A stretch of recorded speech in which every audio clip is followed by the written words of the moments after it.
జగదాత్రి నాన్నగారు భరద్వాజ్ ఒక ఇంటికి వెళ్ళి డోర్ బెల్ కొడతాడు. ఒక ఆవిడ వచ్చి తలుపు తీయగానే తనని తాను పరిచయం చేసుకొని లోపలికి వెళ్ళి సోఫాలో కూర్చుంటాడు భరద్వాజ్. ఆవిడ ఎవరో కాదు, నిషిక ప్రెగ్నెంట్ అని నాటకం ఆడిన లేడీ డాక్టర్.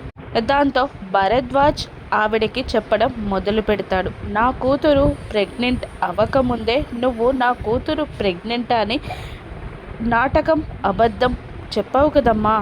ఆ తప్పుతో ఊరుకోకుండా మళ్ళీ వచ్చి నా కూతురి ప్రెగ్నెన్సీ పోయిందని కూడా అబద్ధం చెప్పి అక్కడున్న వాళ్ళని మోసం చేసావు కదమ్మా.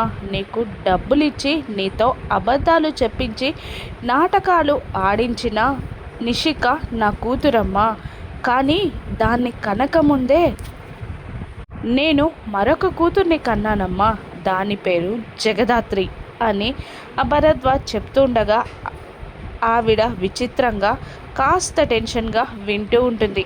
దానికి మరో పేరుందమ్మా, జేడి అని అనగానే ఆ ఇంటి గేట్లో నుండి జగదాత్రి కేదార్లు లోపలికి వస్తూ ఉంటారు. నా కూతుర్ని సిటీ మొత్తం ముచ్చటగా లేడీ సింగం అని పిలుచుకుంటారమ్మా అని చెప్తూ ఉండగా జగదాత్రి కేదార్లు వచ్చి జేడి తన ఐడెంటిటీ కార్డ్ని ఆ డాక్టర్కి చూపించగానే ఆవిడ భయంతో వణుకుతూ ఉంటుంది. మీరేం చెప్పినా చేస్తాను అని ఆవిడ అంటూ ఉండగా కేదార్, నువ్వు వచ్చి నువ్వు చేసిన మోసాలు అబద్ధాలు అన్నీ మా నాన్నకి చెప్పేయాలి అని కేదార్ అంటుంటాడు. మరోవైపు జగదాత్రి కేదార్లు ఇంట్లో కనిపించకపోయేసరికి వైజయంతి నిషిక ఇద్దరు శ్రీవల్లిని జగదాత్రి కేదార్లు ఎక్కడికి వెళ్ళారు అని అడుగుతూ ఉండగా మీ పనిపైనే బయటికి వెళ్ళారు వదిన అని నిషిక చెప్పగానే శ్రీవల్లి మాటలు విన్న నిషిక షాక్ అవుతుంది. మా పనిపైన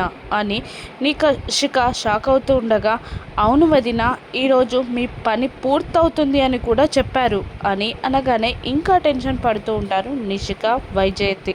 ఆ లేడీ డాక్టర్తో నిషిక చేసిన మోసం అంతా సుధాకర్ కౌశికిల ముందు బయట పెడతారా జగదాత్రి కేదార్? అప్పుడు నిషిక పరిస్థితి ఏంటో రానున్న ఎపిసోడ్స్లో చూద్దాం. Thank you for watching.